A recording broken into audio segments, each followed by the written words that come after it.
Doctor Baba Saheb Ambedkar open university.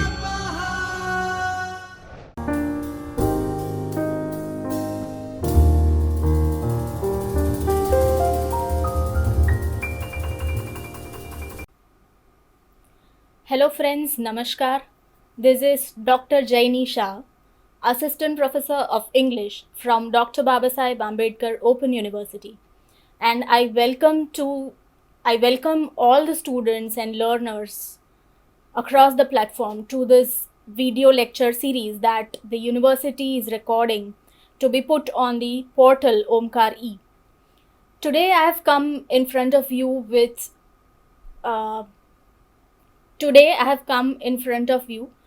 a very interesting short story that is called The Postmaster.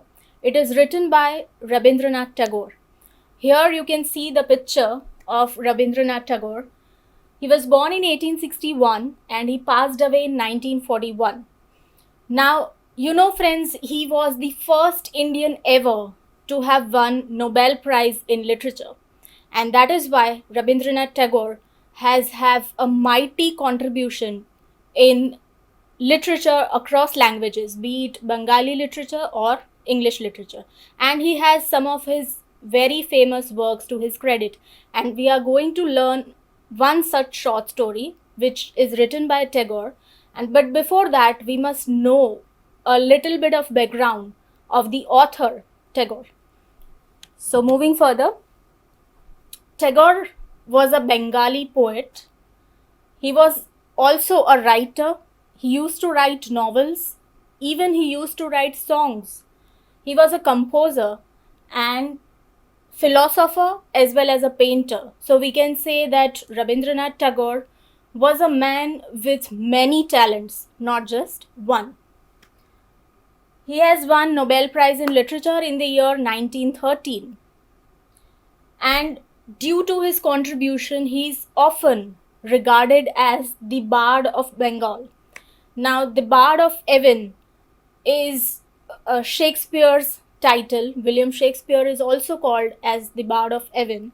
Similarly, Rabindranath Tagore is also referred to as the Bard of Bengal. He reshaped Bengali literature and music as well as Indian art, for he included modernism in the late 19th and early 20th centuries in his works. In 1877, he published his first short stories and dramas which were written under his real name. And what kind of subject matters he dealt with? He was a humanist, universalist, internationalist and ardent anti-nationalist, and all of these ideologies were reflected in his writings as well.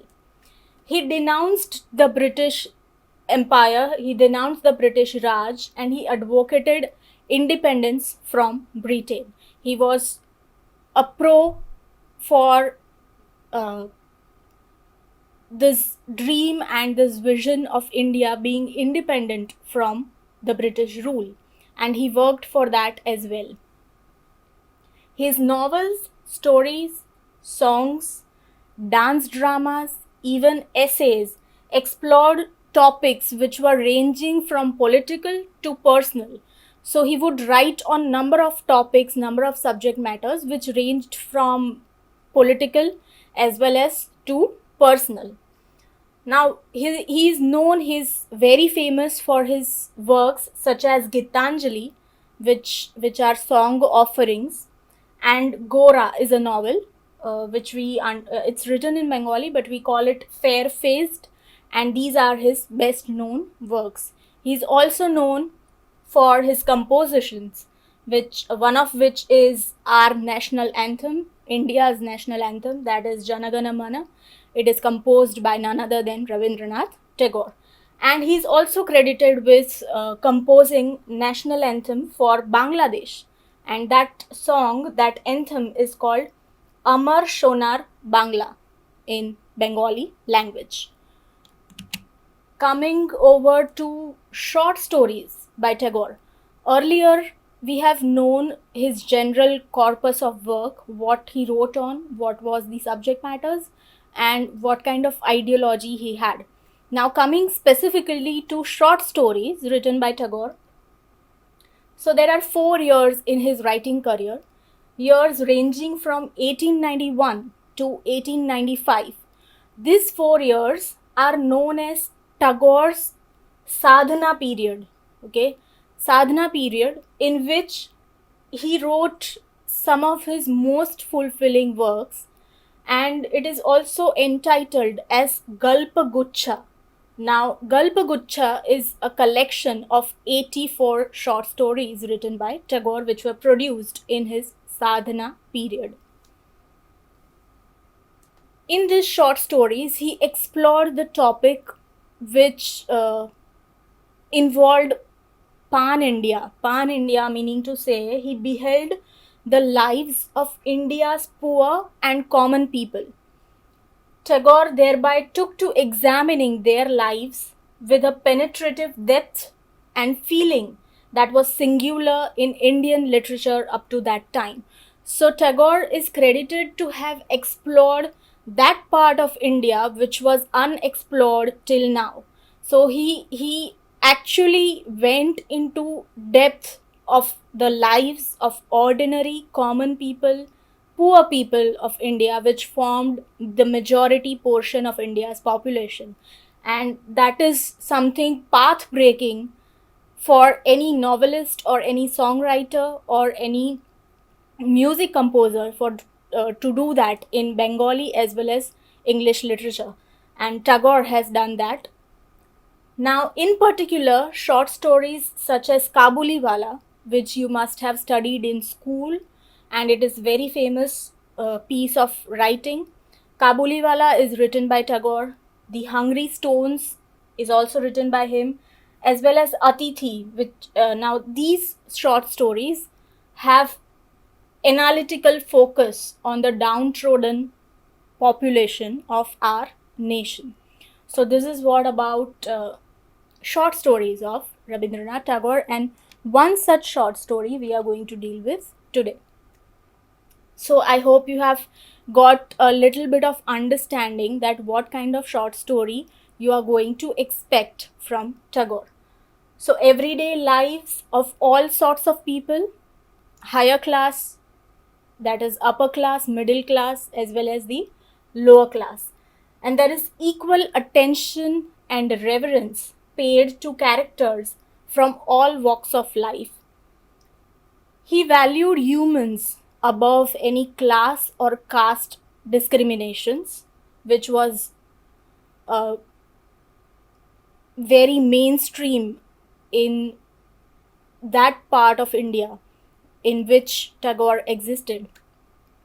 Characters' own ethical merits or peculiarities, not any sort of class or ethnic identity. So his focus was on building characters who were in depth,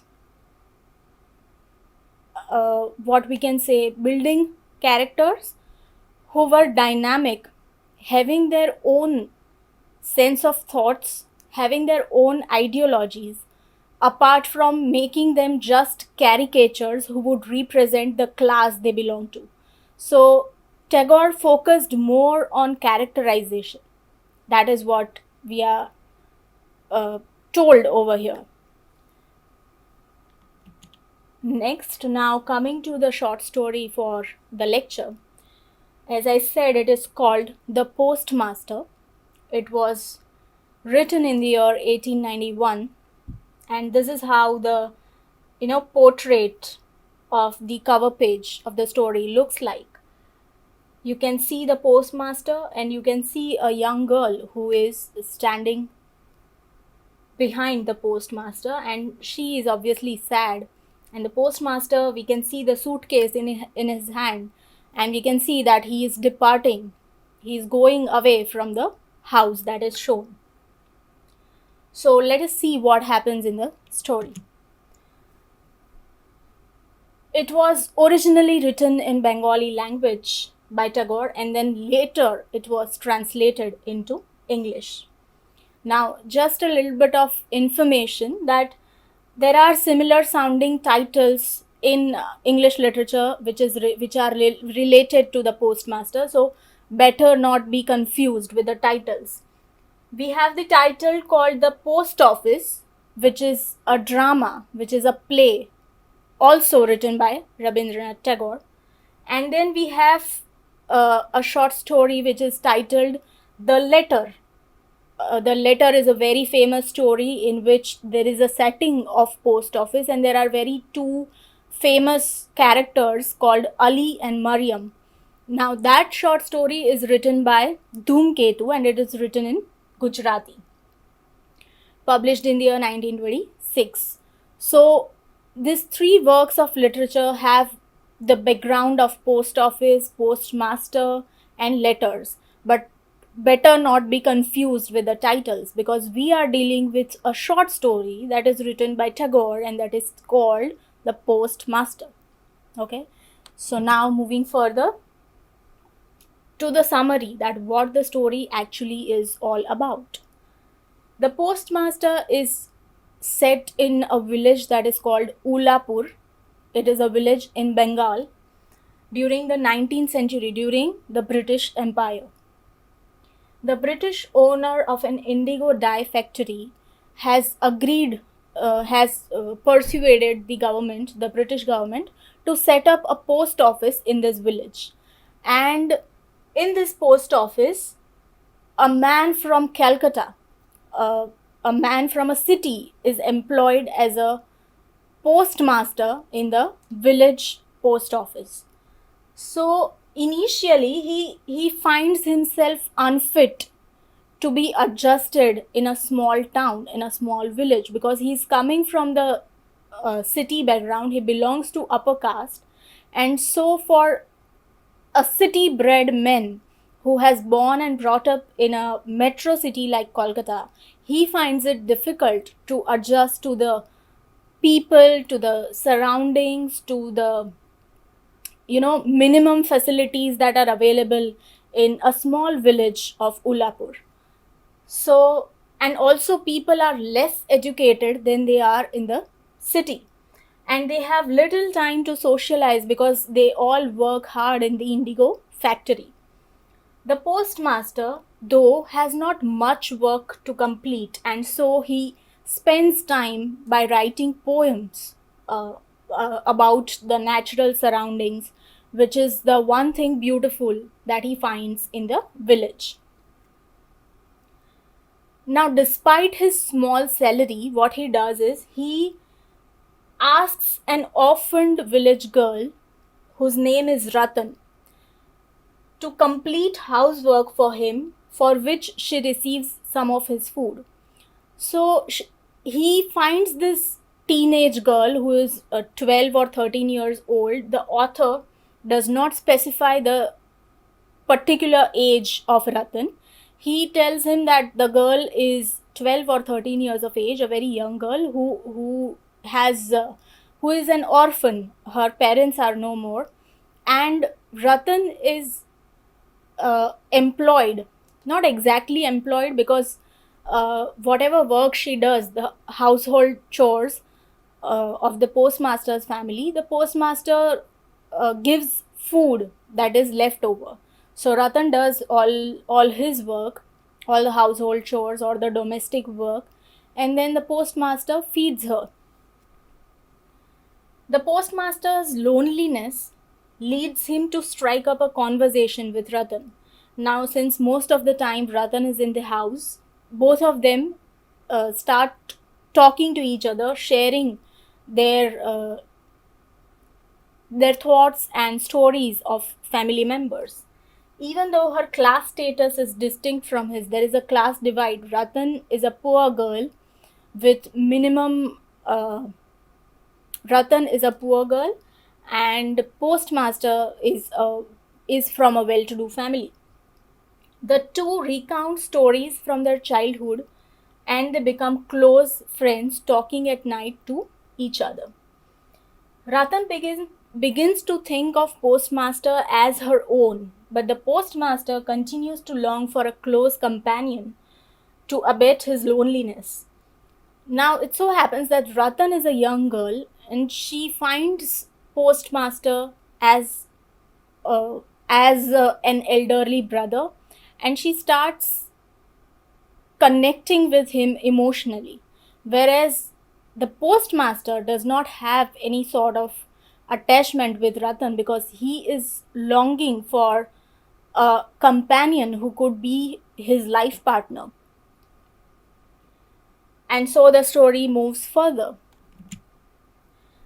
Now, it also happens that postmaster, whenever he's free, he tries to teach Ratan to read and write, and it helps Ratan to become literate. However, eventually postmaster becomes ill because he has not really adjusted to the village, to the town he is living in. He has not been able to socialize, he has not been able to mingle with the people who reside in the town, and he is even longing for a partner, and due to that he becomes ill. Now, in this difficult phase, Ratan nurses the postmaster, soothing his illness and loneliness with feminine tenderness. Now, it is due to Ratan's care that the postmaster is able to recover speedily. But after that, he has made up his mind. He has thought to leave his post in the village, and he applies for a transfer. But eventually, it so happens that the transfer is not guaranteed, and they do not approve the transfer that he's seeking to the city. And so he takes this tough decision of quitting his job altogether, because if there is no other option left, he is so sick that he cannot continue living over here. Now, the postmaster explains that he is departing Ullapur, that he is leaving Ullapur, that he is leaving the job, he is leaving the village, and he is leaving Ratan as well. The news devastates Ratan because she has felt this bond that the postmaster is her elder brother. She is able to relate with him. She likes staying with him. She was an orphan girl. She has found a good company in the postmaster, but it so happens that it is cut short in between, and it is unexpected, and so it makes Ratan very sad. Desperate, Ratan asks the postmaster to take her home with him. Ratan proposes to the postmaster that, why don't you take me along with you wherever you are going? I will stay there and I'll continue to do your service. I will continue to do your domestic chores, and why don't you take me along? And the postmaster replies with disbelief. What he says, how could I do that? How could I take you? Because for the postmaster, Ratan is just a girl who does all his domestic work. The postmaster assures Ratan that whoever takes up this post of the postmaster, the next person who will be employed to this position, he will also take good care of you, like I was taking care of you. The postmaster then, before leaving, he tries to give Ratan a sum of money, a little bit of salary, you can say, for whatever work she has done. But Ratan refuses the payment and she runs away. Now understand that here is an orphan girl who is poor with limited means of living. She does not have an immediate family to look after her. And she is big enough to understand the importance of money. But what she does, she refuses to take the sum of money which the postmaster offers. Why? We will come to know. The postmaster travels by boat to Calcutta and recalls Ratan's grief-stricken face, which speaks a great, inarticulate, universal sorrow. Ratan refused money because for her, this whole episode of the postmaster coming to the village and she doing his work was all of an emotional investment. She looked up to the postmaster as her elderly brother, and for her, it was service done out of selfless love. It was not a conditional way of doing service that I serve you and you give me money. It was not that for Ratan. And so she refused the sum of money. Now, postmaster knows that Ratan is grieving, Ratan is sad on his leaving, but he cannot do anything about it because he realizes that he cannot go back to her, and he ponders that there are many separations and many deaths that pervade life. Now, here as a reader, we come to know Tagore's philosophical side when the narrator speaks of many separations and many deaths that pervades one's life. We as mortal human beings, we have to face many separations which are for various purposes. We cannot guarantee that whomsoever we meet in our life, they are going to be with us for lifetime, because there are many such instances where people are left behind. Either death separates them, right? So there are many separations, and one such was the separation of Ratan and the postmaster. Ratan, left behind in Ulapur, nurses a faint hope. She still likes to believe that something will happen and the postmaster will return to the village and will return to her. But she does not know that she is nurturing a delusional thought, a false hope, some faith that the postmaster will come back to her. But it is sadly, the reality is that nothing of that sort is going to happen. The postmaster has left the village, and in reality, he is not going to come back to the village or to the Ratan or to Ratan. Now, here is a very interesting point to note, students, that the story is entitled as The Postmaster. On the surface, you feel that the postmaster is the main character, but throughout the story, the writer, that is Tagore, does not name the person. He is always referred as the postmaster. Whereas Ratan, who is the second character in terms of importance, if you see the title, she is given the name, despite of the fact that she is a random orphan girl, poor by her means. She is given the name, and the postmaster, who belongs to the upper class, he has a job, he is a city-bred man, very intelligent, he's writing poems, he's not given name.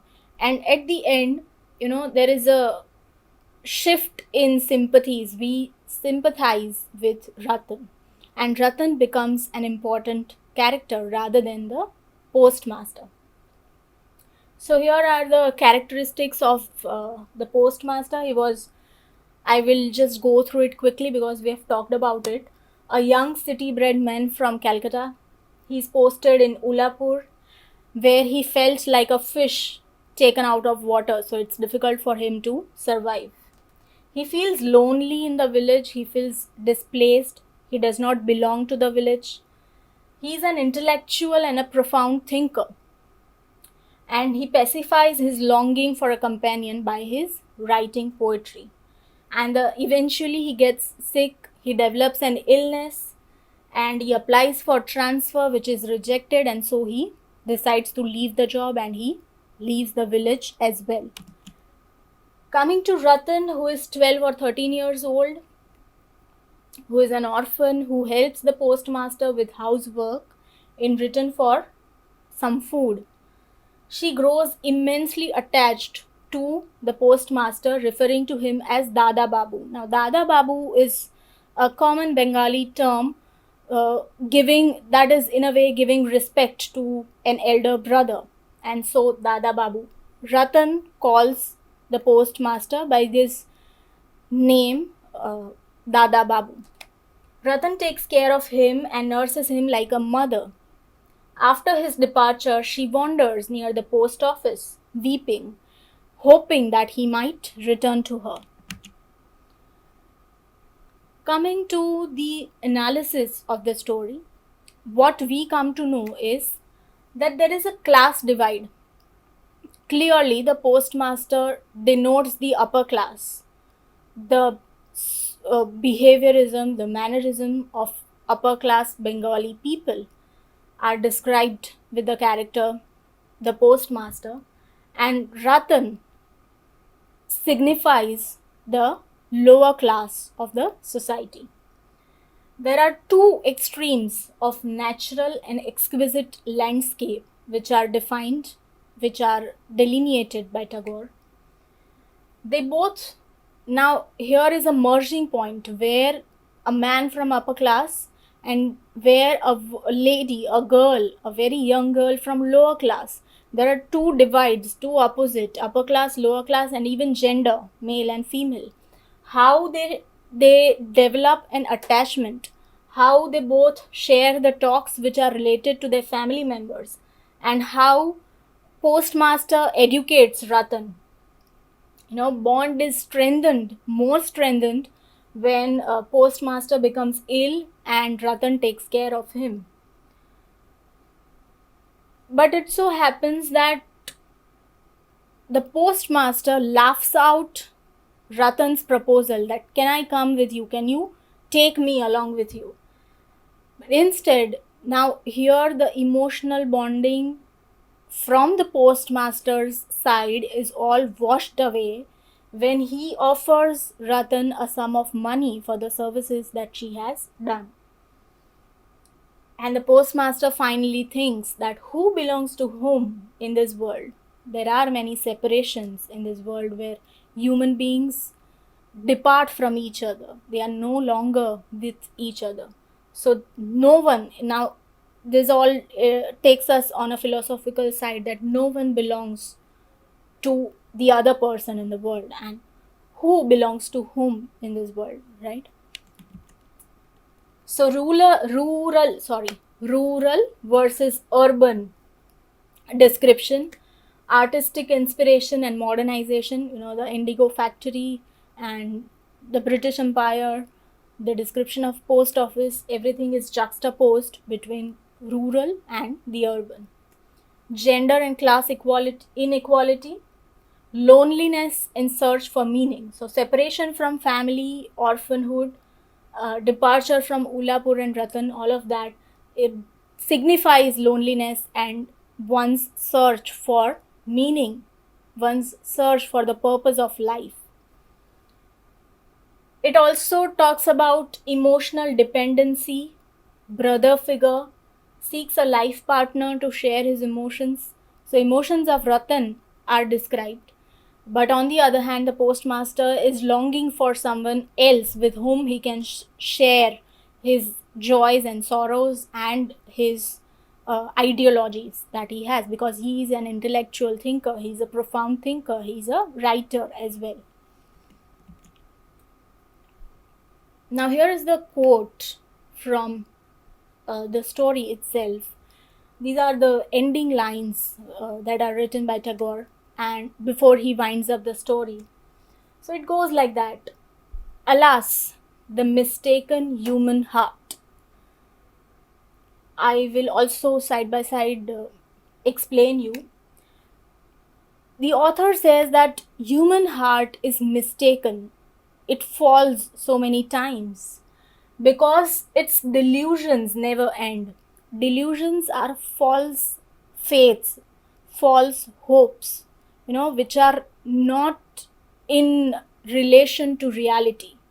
Something which you dream of, something which you hope of, which is in total contrast to whatever your life is in reality.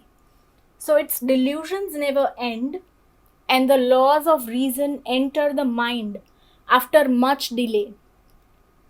Disbelieving incontestable evidence, it embraces false hope with both arms and all its might to its breast. In the end, one day, severing the umbilical cord and sucking the heart empty of blood, it flees. There is then a return to one's right senses, and the mind grows restless again to embrace its next delusion. So the words are difficult. Sentence structure is complex. It might take one or two readings to understand the entire quote that the Tagore has put in the story. But what it tries to say is that we as human beings, we are thinking beings. And many a times, or most of the times, our brain takes us on a imaginative trail. That is, either you visualize something, or you dream of something, or you fantasize something which you want in your life.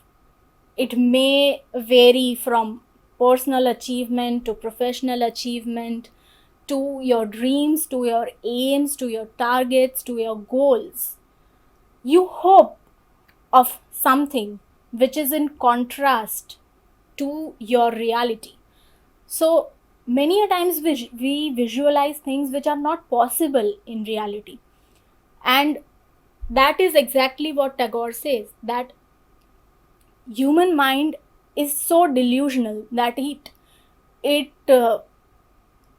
longs to achieve so many things which are not possible in reality. So over here we have an example of Ratan, who is nursing a false hope.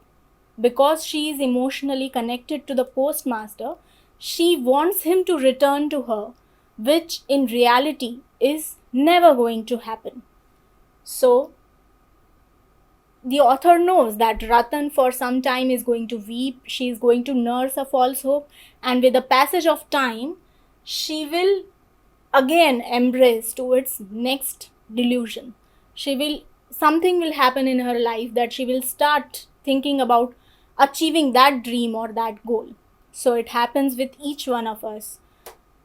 Time to time, our dreams, our hopes, our faiths, they either if they get fulfilled, we start of thinking another, or if they are unfulfilled with the passage of time, we hang on to the other goal, other dream, other targets, other hopes. So that is with this philosophical nugget, Tagore ends the story. Now here are some of the basic questions to check your understanding whether you have understood the story or not. Discuss about Tagore's body of work and the subject matter of his novels and short stories, which was discussed in the earlier portion of the lecture. So you can refer to that and you can answer the question. Second question is summarize the short story, The Postmaster. And the third question is draw character sketches of Ratan and the Postmaster. Also describe the major themes of the story. And the last one is the interesting question, which would require some thinking process for you to answer it. In a few lines, describe a different ending to the story. Say, for example, I'm not happy with the ending of the story. For example, I'm not happy because I wanted the postmaster to stay with Ratan. And maybe there could be some another ending. So why not do some thinking exercise and write your ending to the story? If this was the story, what would be your ending to the story? So I hope you will be able to answer these questions. And lastly, here are suggested readings for further reading. For in-depth analysis of the story, you can either go to the links that are given over here, or you will be able to read the primary story, the story from the Gutenberg Project e-book of stories by Rabindranath Tagore. This book has the primary text of the story. Even it is there in the self-learning material of the university, and it's available in Gujarati also with the title Rabindranath Tagore'ni Shresth Vartao. So you can refer to this suggested reference books and links, and you can have a better understanding of the story. Yeah, so this is it from my side, friends. Thank you for watching the video. Thank you for joining with us, and I hope to see you next time. Goodbye until I meet you next time. Thank you. स्वाध्यायः परमः